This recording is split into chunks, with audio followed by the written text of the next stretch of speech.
Bismillah. Assalamualaikum warahmatullahi wabarakatuh.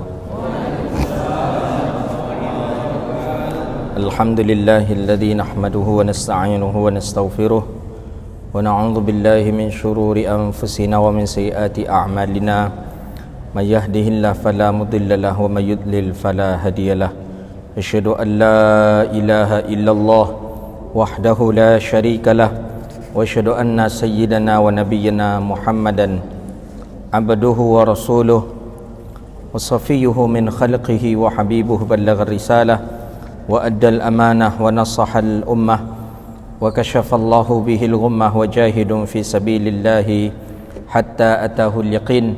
Salawatu rabbi wa salamuhu alayka ya sayyidi wa ya habibi ya Rasulullah. Allahumma salli ala sayyidina Muhammadin al-Fatih lima ughliqa wal khatimi lima sabaqa nasiril haqqi bil haqqi wal hadi ila siratikal mustaqim. Sallallahu alaihi wa ala alihi wa sahbihi haqqa qadrihi wa miqdarihi al-azim. Allahumma faqihna fid din wa 'allimna ta'wil wahdina ila siratikal mustaqim. Qala al-musannif rahimahullahu ta'ala wa nafa'na bihi wa bi'ulumihi wa bi'ulumi masyayikhina fid dharain amin. Fa iza staiqadta farji' ila ma 'araf. Betul itu dia. Kata Imam Al-Ghazali rahimahullah, qala fa iza istaiqadta, dan apabila engkau bangun daripada tidur engkau, maka kembalilah engkau kepada apa-apa yang telah engkau ketahui di awal.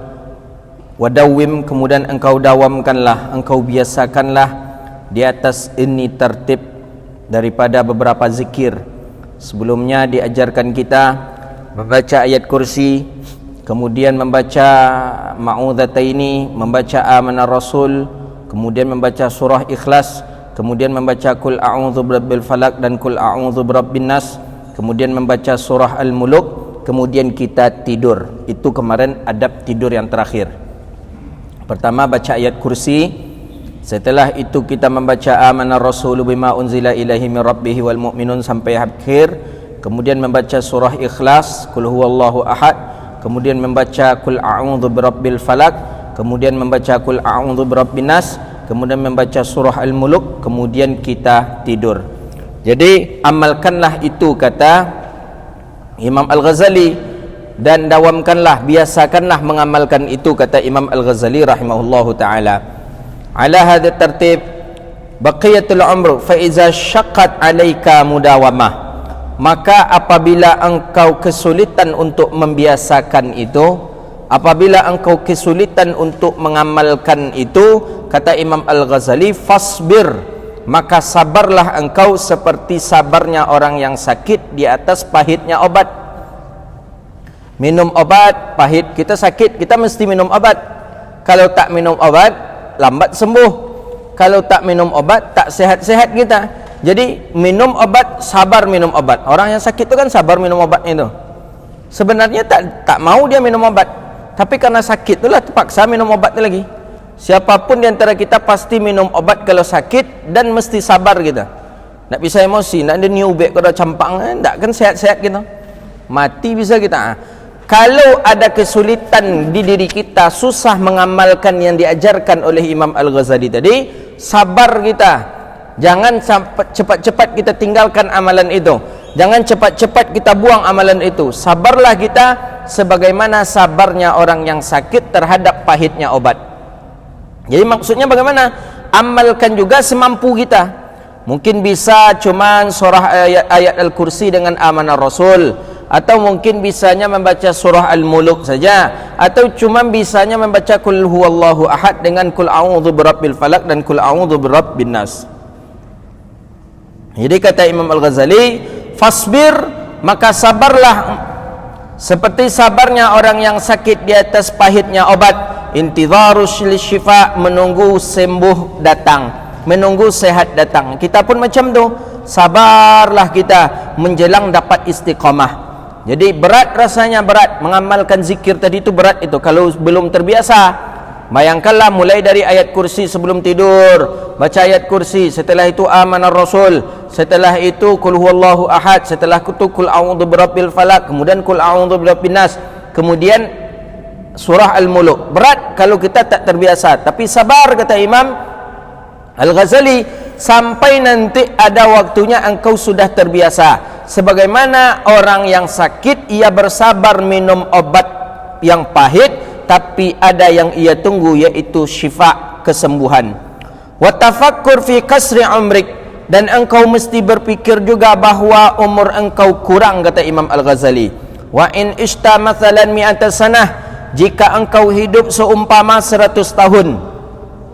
Ini umpama nih, umpama kita hidup 100 tahun, kata Imam Al-Ghazali rahimahullahu ta'ala. Engkau hidup 100 tahun, fahiya qalilatun bil idafati ila maqamika fid daril akhirah. Kalau dibandingkan untuk akhirat, 100 tahun ni sebentar saja. Wahiya abadal abad, akhirat itu selama-lamanya. Kita di dunia cuma 100 tahun, sedangkan nanti di akhirat kita selama-lamanya. Wa ta'ammal annaka kaifa tatahammal, maka pikirkanlah sejenak, kata Imam Al-Ghazali, bahawa sesungguhnya engkau menanggung kesulitan itu sejenak saja. Sejenak saja kita menanggung kesulitan itu. Sedangkan engkau menanggung kesulitan untuk mencari dunia sebulan, setahun kita menanggung kesulitan, padahal yang kita harapkan untuk mendapatkan istirahat cuma 20 tahun saja. Kita mencari rezeki banyak, pas dapat banyak rezeki, pas di usia 60 tahun kita pensiun, rezeki tak kita cari lagi, kita cuman menikmati cuman 20 tahun saja. Jadi kata Imam Al-Ghazali, bagaimana dengan akhirat, sedangkan engkau akan menikmati selama-lamanya dan engkau cuman mencarinya 1 hari saja. Jadi tak berbanding, kata Imam Al-Ghazali, antara memikirkan akhirat dengan memikirkan dunia. Kita ingin bahagia selama-lamanya di dunia, kita rela berusaha sekarang. Tanya pegawai sekarang berusaha mencari uang banyak-banyak sampai waktu pensiun. Setelah waktu pensiun, dia tidak mencari harta lagi, dia tidak mencari uang lagi, dia menikmati. Cuman ia nikmati itu sampai kapan? Ada yang sampai umur 70 tahun, berarti 10 tahun ia nikmati, mati umur 70. Ada yang menikmati sampai umur 80 tahun, berarti 20 tahun ia nikmati. Cuman 10-20 tahun saja lamanya, kemudian ia mati. Bagaimana dengan akhirat? Akhirat selama-lamanya kita menikmati, tak mati-mati kita di akhirat. Tapi toh kenapa kita mempersiapkan untuk akhirat itu cuma 1 hari saja? Jadi tak berimbang antara dunia dengan akhirat kita. Sedangkan kita di dunia, kita untuk akhirat sehari saja. Fala ila raja istirahal abadan, padahal istirahat kita nanti selama-lamanya. Jadi tak berimbang. Maka oleh karena itu, imbangkanlah antara dunia dengan akhirat kita. Wala tatawalu amalak, dan janganlah engkau memanjangkan angan-angan engkau. Jangan panjang angan-angan. Saya nanti nih setelah usia 40 tahun saya akan bangun hotel berbintang 5. Setelah hotel berbintang 5 saya akan gaji karyawan saya akan naik hajikan setiap karyawan saya. Itu panjang angan-angan itu. Umumnya orang banyak panjang angan-angan ini orang sia-sia. Apalagi corona datang, anda tahu lagi. Dan haji tadi lah lupa, yang karyawan banyak tadi kena PHK. Jadi tak boleh panjang angan-angan, itu termasuk mengeraskan hati. Maka salah satu menurut Imam Al-Ghazali dalam Minhajul Abidin, salah satu dosa batin, dosa hati adalah panjangnya angan-angan. Panjang angan-angan ni, angan-angan berbeda dengan cita-cita. Kalau cita-cita sesuatu yang mungkin tercapai, sesuatu yang mungkin tercapai oleh kita, itu namanya cita-cita. Tapi kalau angan-angan sekedar rencana, dan rencana itu susah kita untuk menggapainya, maka ini tidak dibolehkan. Saya nanti kalau berbuahlah semua sawit saya yang 1000 hektar itu, saya akan buatkan ke ruko 10 ruko di Jalan Sudirman. Satu ruko saya sewakan 120 kali 10, uangnya 1,2 M. 1,2 M itu saya terima dalam setiap bulan. Saya duduk-duduk aja lagi dengan isteri, berangkat ke Eropah, berangkat ke Mekah. Itu panjang angan namanya itu. Karena tak punya sawit, jangankan 1000 hektar, 2 hektar nak punya ya. Maka itu panjang angan-angan namanya, qaswatul qalbi, keras hati. Maksiat batin tak boleh, itu panjang angan-angan namanya. Itu tak dibolehkan. Bahaya itu. Hati-hati, fa yuzqalu alaika amaluk, bahwa sesungguhnya panjang angan-angan itu memberati di atas engkau akan amal engkau.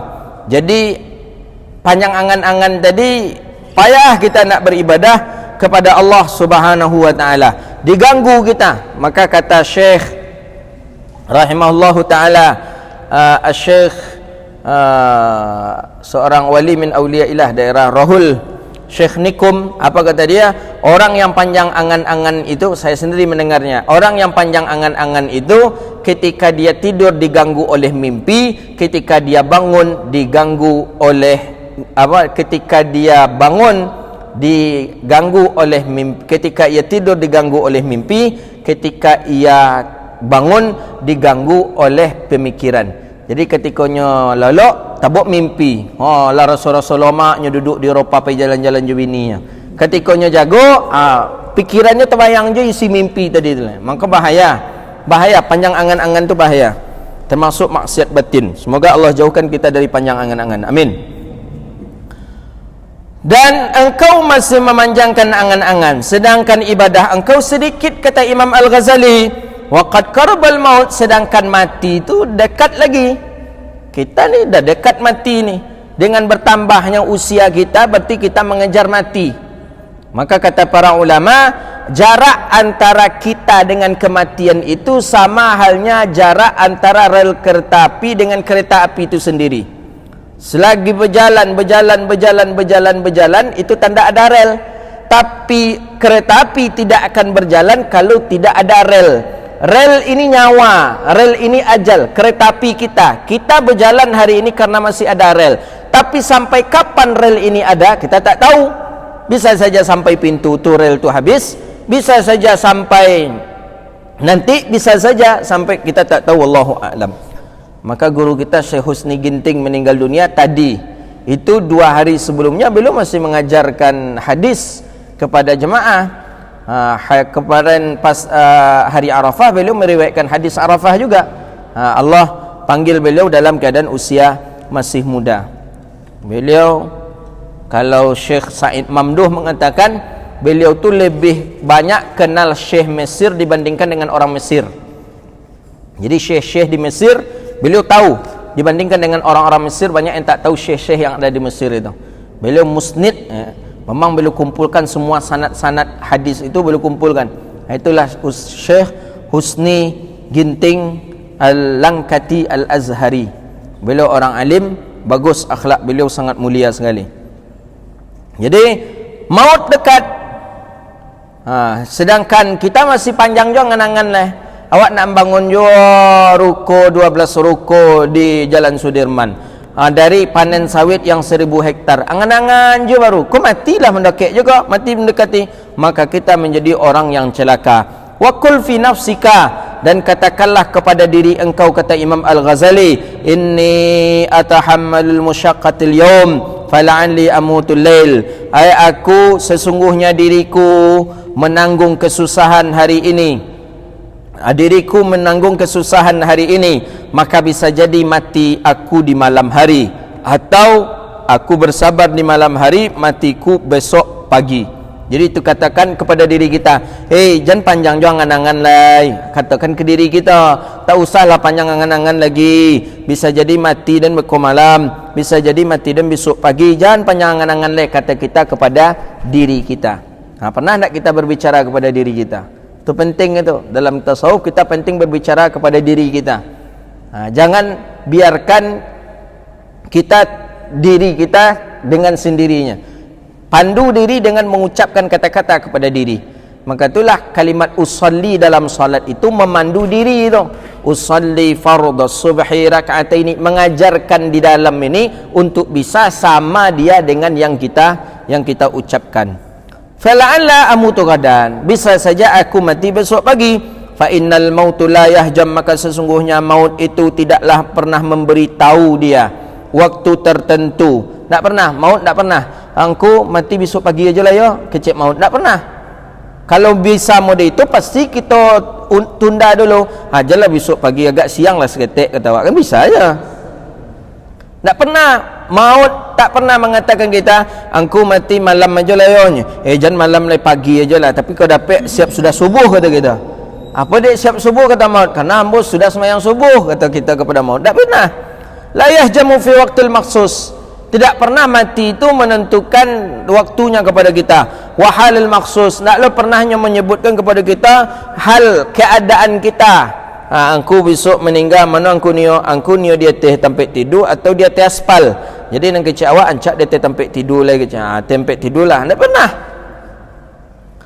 Maka pada tahun tertentu tidak pernah, dalam keadaan tertentu tak pernah. Fala budda min hujumihi, maka tidak dapat tidak pas datang waktunya, maka kita pun dipanggil oleh Allah Rabbun Jalla Jalaluh. Fal isti'dadu lahu aula min isti'dadi lid dunya, maka mempersiapkan diri untuk mati itu lebih utama daripada mempersiapkan diri untuk dunia. Ni nak bisa nak temakan kita kaji Imam Ghazali kan. Nak temakan. Kita lebih banyak mempersiapkan untuk dunia. Kebun sawit kita tambah jual. Harta, uang masuk kita cari juga ke mana-mana lagi. Untuk apa? Untuk memperkuat dunia. Apalagi dengan corona ni, tak tahu entah bila corona ni akan habis ni. Cari usaha yang lain. Untuk apa? Untuk dunia. Tapi kita lupa mempersiapkan kematian, padahal kematian itu lebih dekat dengan kita. Itu tajamnya pandangan Al-Imam Al-Ghazali rahimahullahu ta'ala. Jadi kita lebih banyak hari ini mempersiapkan untuk ekonomi kita saja. Sehingga ada orang kita hari ini risau dia kalau tidak ada yang akan ia tinggalkan untuk anak-anaknya. Dulu para nabi, yang dipikirkan oleh para nabi, ma ta'buduna min ba'di, apa yang disembah, apa yang kalian sembah nanti setelah aku tidak ada lagi, kepada anak-anaknya dia sampaikan. Hari ini orang tua bukan ta'buduna min ba'di, tapi ma ta'kuluna min ba'di, apa yang kalian makan nanti setelah aku tidak ada lagi. Itulah orang tua mencari usaha ke sana ke sini untuk anak, tapi intinya untuk dunia. Maka kata Imam Al-Ghazali rahimahullahu ta'ala, kata Imam Al-Ghazali, fal isti'dadu lahu aula min isti'dali dunya, maka sesungguhnya persiapan untuk mati itu lebih utama dibandingkan dengan persiapan untuk dunia. Jadi kita kebanyakan kita memang mempersiapkan untuk dunia saja selama ini. PT kita perbanyak tempat masuknya. Kalau bisa pengeluarannya juga kita kecilkan sikit. Ada lagi usaha-usaha ambil, tapi kita lupa untuk mempersiapkan diri kita mati. Mempersiapkan mati itu banyak. Seperti dalam kisah Rabi'atul Adawiyah. Rabi'atul Adawiyah, beliau mempersiapkan matinya dengan kain kafan. Jadi beliau beli kain kafan ke pasar 5 helai, kemudian beliau gunting, beliau ukur ukuran beliau gunting, beliau buat mukenahnya, beliau buat seperti halnya perempuan, kemudian beliau gulung, beliau lipat, beliau letaklah di dalam lemari yang sering beliau buka. Karena kita kan ada lemari yang sering kita buka, habis mandi lemari itu juga kita buka. Nanti sore mandi lagi, lemari itu juga yang kita buka. Jadi beliau itu lemari itu yang sering beliau buka. Setiap beliau membuka lemari tadi, nampak jugalah kain kafan tadi. Bergetar jiwa beliau, kemudian beliau bermunajat kepada Allah, sehingga beliau seorang wali min awliya'illahis salihin. Memang suami beliau juga orang yang saleh, Al-Adawi seorang yang saleh. Maka seorang istri beliau seorang yang muti'ah, salih, bernama Rabi'atul Adawiyah. Begitu ni. Kita siapa yang sanggup boleh kain kapan datang dalam lemari awak? Tak ada yang sanggup kita. Ya, kalau sanggup membelinya sanggup kita. Cuman sanggup meletakkan di lemari itu yang tak sanggup. Ya kan? Tak tolak terasa-rasa ada hantu dah awak. Padahal memang itu yang kita pakai besok. Ya gitu. Kalau kami muda-muda ke jadilah ibu-ibu nak apa, siap-siapkanlah kain kapan dari kini. Biar pas membuka lemari itu nampak kain kapan, terletak je pitihnya di bank. Kan ke kami duit no. Ni duit ni ustaz. Ustaz bangun pesantren, iya, ini saya menyumbang satu lokal untuk pesantren, ya alhamdulillah. Itu gunanya. Kalau tidak ada kain kapan di dalam lemari, terasa lama duit itu, masih terasa bermanfaat juga lagi. Padahal umur kita tak tahu kita berapa lama umur kita lagi. Itu dia. Ada emas, ambil Ustaz, ikut emas ke Ustaz, pakaikanlah Ustaz, buatkanlah ke pesantren Ustaz, ya alhamdulillah. Kalau tidak, ibu-ibu ni membeli kain kapan, dia kami membeli kain kapan, tapi letak dalam lemari ibu-ibu lah ni. Dia kalau tidak kita, maka di dalam kitab apa tadi kemarin kita baca dalam Bahjatun Nufus, bahawa kalau kita tidak membiasakan diri kita untuk mengingat mati, maka hubbud dunia kita akan tinggi, cinta dunia kita akan tinggi. Orang yang cinta dunia tinggi, wa karahiyatul maut, dia lupa akan mati, lupa mati. Kalau orang cinta dunia, lupa dia akan mati. Tak takkan nak mati dah, rasa kayak duit taruh aja dia. Padahal bisa saja waktu mati itu sudah mendekatinya. Maka sebelum menyesal nanti, hancak dari kini. Mana ada piti, hancak wakafkan copek. Mana yang ada punya usaha, punya apa, wakafkan. Cuman tidak diwakafkan semuanya. Ada pula hendaknya peninggalan untuk kita. Saya dengar Syekh Sa'id Ramadan Al-Buti rahimahullah.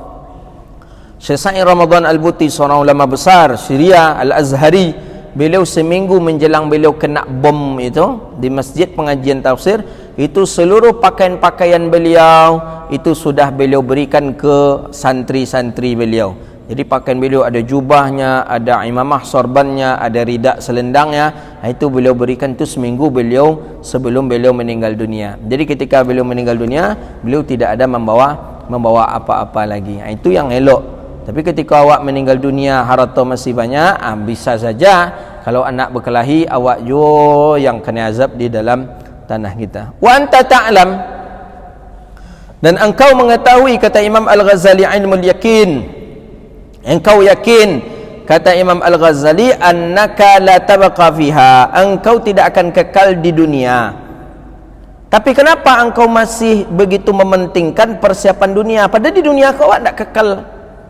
Tak ada orang yang tidak mati di dunia ini, pasti akan mati, tidak ada yang kekal. Dan itu engkau yakin, kata Imam Ghazali. Tapi kenapa engkau lebih mementingkan persiapan dunia yang pasti engkau tidak kekal di dalamnya dibandingkan dengan persiapan mati, padahal mati itu pasti, kata Imam Al-Ghazali.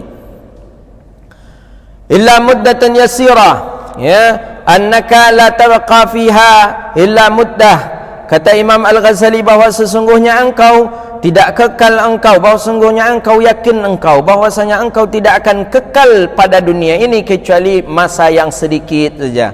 Paling kencang 60 tahun, 80 tahun.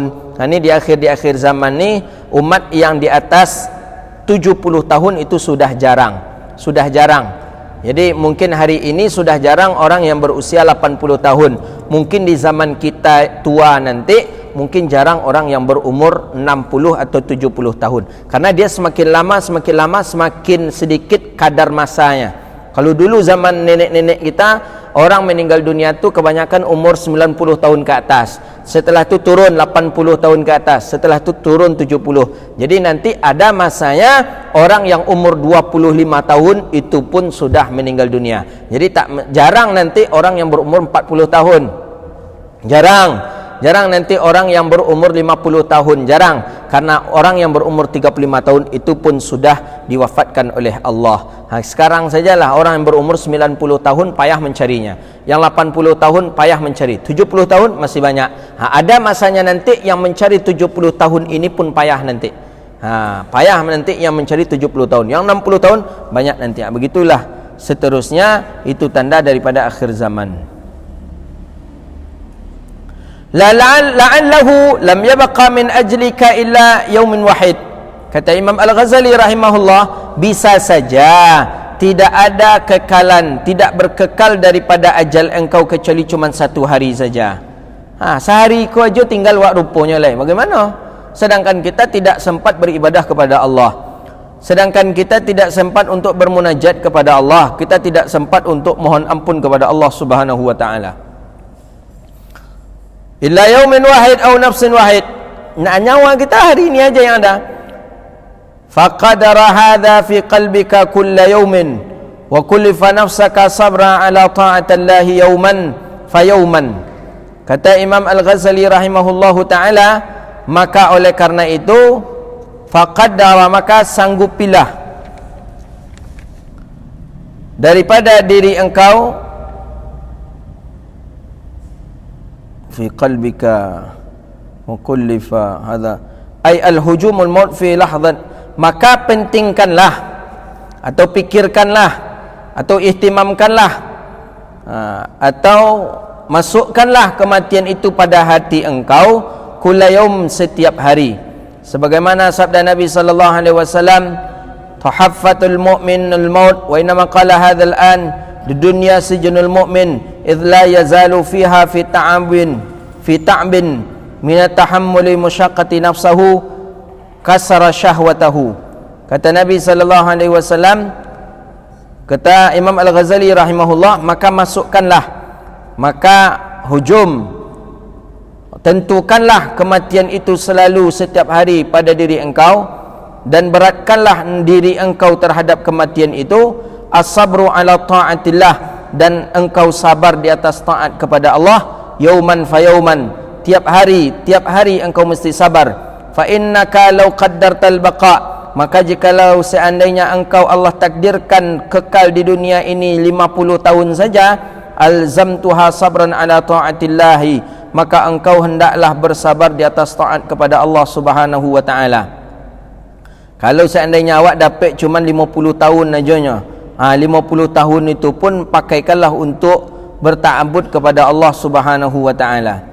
Masalan, alzamtuha sabran ala ta'atillah ay tilka nafsu ay jazaa'ah, wasta'asat bitaqdimil ain ala sad, wa ta'assat ay khalafat fi ba'd nusi wa ta'assabat bisad fal ain wahidah, hadza ahsan ay wujidatun nafsi sa'ba. Jikalau seandainya susah engkau di atas diri engkau setelah kematian, fa in fa'alta dzalika ay taklifun nafsaka sabran ala ta'ah, maka hendaklah engkau melakukan tetap sabar di atas taat.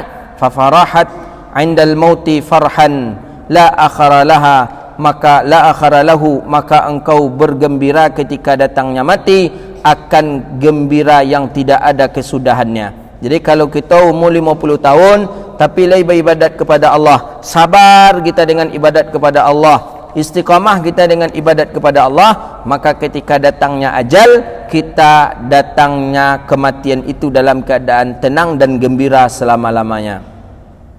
Tapi kalau seandainya insawifat, dan jikalau seandainya engkau lambat-lambatkan, watasahalta, dan engkau permudah, jadi ja'akal maut, jadi kita undur taubat, kita undur-undur mengingat mati, nak niat mengingat mati dah, ja'al maut fil waqti la tahsabahu, kemudian datanglah kematian itu pada waktu yang tidak engkau kira, yang tidak mengira seseorang akan kematian itu, maka binasalah dia, rugilah dia akan rugi yang tidak juga ada kesudahan. Maka oleh karena itu, persiapkanlah diri kita betul-betul persiapan yang matang untuk datangnya kematian itu. Wa 'inda sabah yahmadukal qaum sirra, maka ketika berpagi, ketika di pagi hari, pujilah Allah, pujilah Allah. Ketika di pagi hari, pujilah Allah Subhanahu wa taala bihamdil qaum sirra, dengan dhammah sin fathah ra, surra ay siyaru awalul lail wa awsatu wa akhir kama fil misbah wal murad bizalika ta'ati fi zalikal waqt. Dan ketika waktu subuh, hendaklah engkau memuji Allah Rabbun Jalla Jalaluh, memuji Allah Rabbun Jalla Jalaluh. Wa indal mauti yaktikal khabarul yakin, dan ketika dan kematian itu datang kepada engkau dengan berita yang sangat yakin. Maka oleh karena itu, ketika datangnya kematian itu dan engkau sedang dalam keadaan berubudiyah kepada Allah Subhanahu wa taala, wa idza arsyadnaka ila tartibil awrad, dan apabila telah kami tunjukkan engkau kepada tertib daripada wirid-wirid amalan-amalan itu, maka bacalah, sebutlah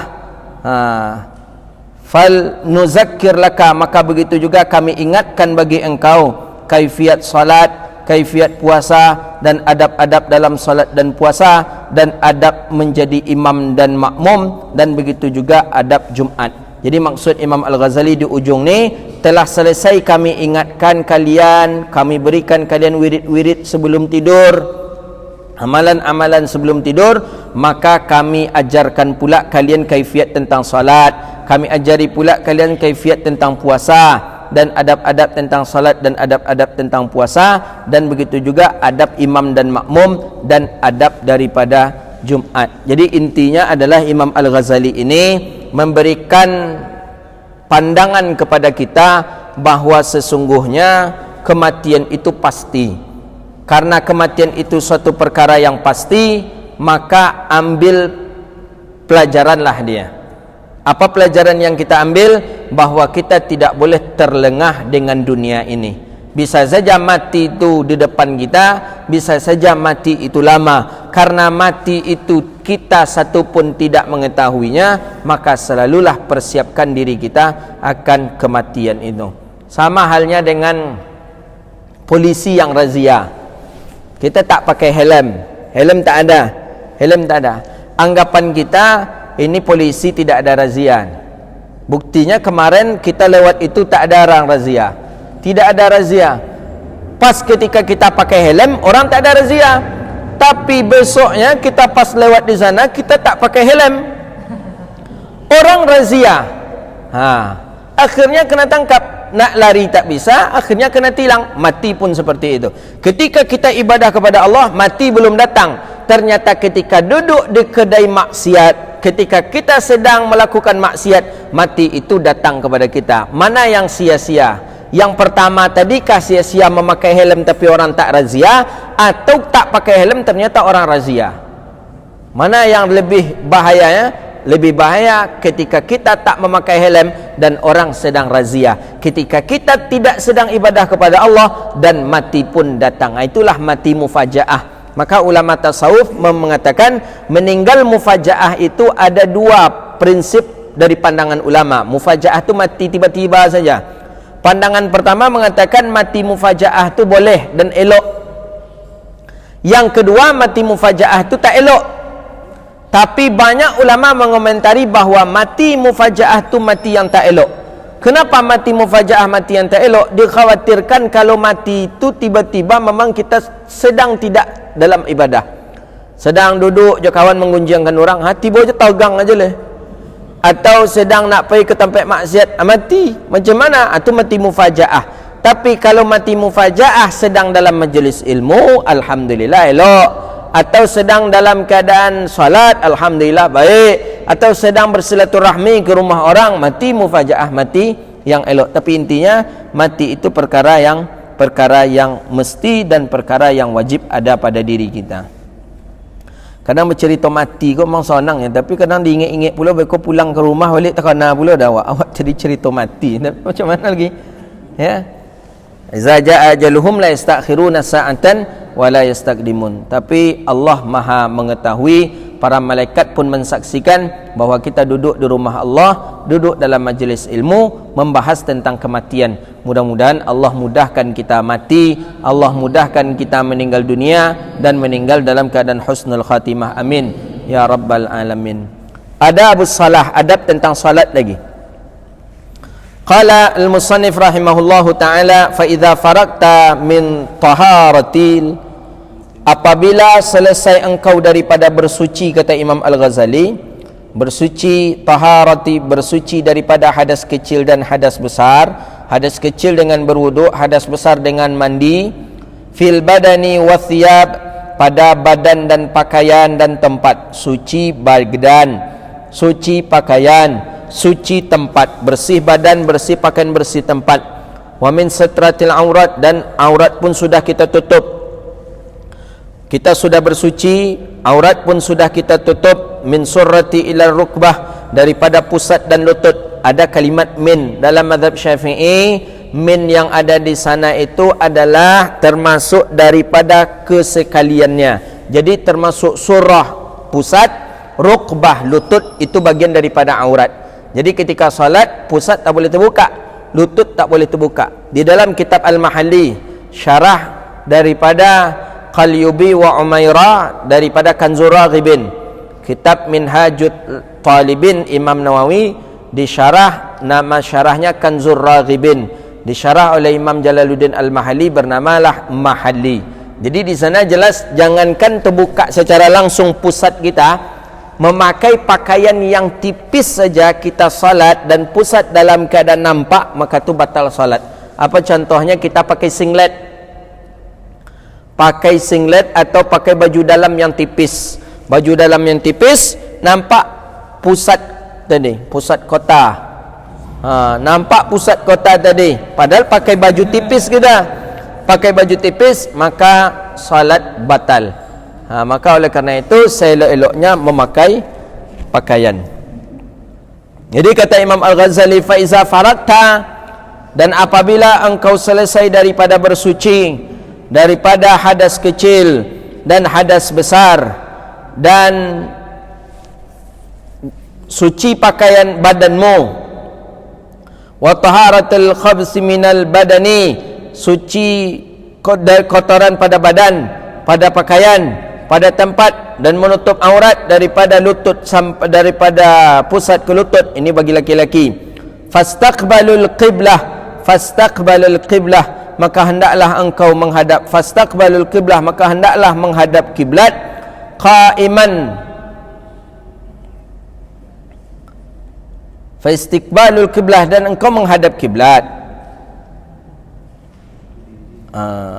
Fastaqbalu ay bisadrikal qiblah, ay ainiha mutlaqan fil qalbi yaqinan wa fi ma'ni dhanna wa 'inda al-imam Abi Hanifah.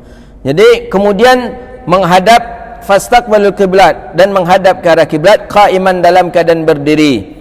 Muzawijan baina qadamai, kemudian muzawijan baina qadamai bihaitsu la tadammahuma wastawal qa'ima. Kemudian engkau berdiri. Jadi kata Imam Al-Ghazali, setelah selesai kita berwuduk, kemudian kita membersihkan badan, membersihkan pakaian, tempat pun kita bersihkan, kemudian aurat kita tutup, pakai baju, pakai jubah, pakai mukena tutup. Setelah itu kita menghadap ke arah kiblat, kemudian kaki kita, di antara kaki agak direnggangkan sedikit. Tapi renggangkannya kan sudah kita jelaskan kemarin, bahwa renggangkannya dengan ukuran shibran. Shibran itu jengkal. Shibran hitungannya jengkal.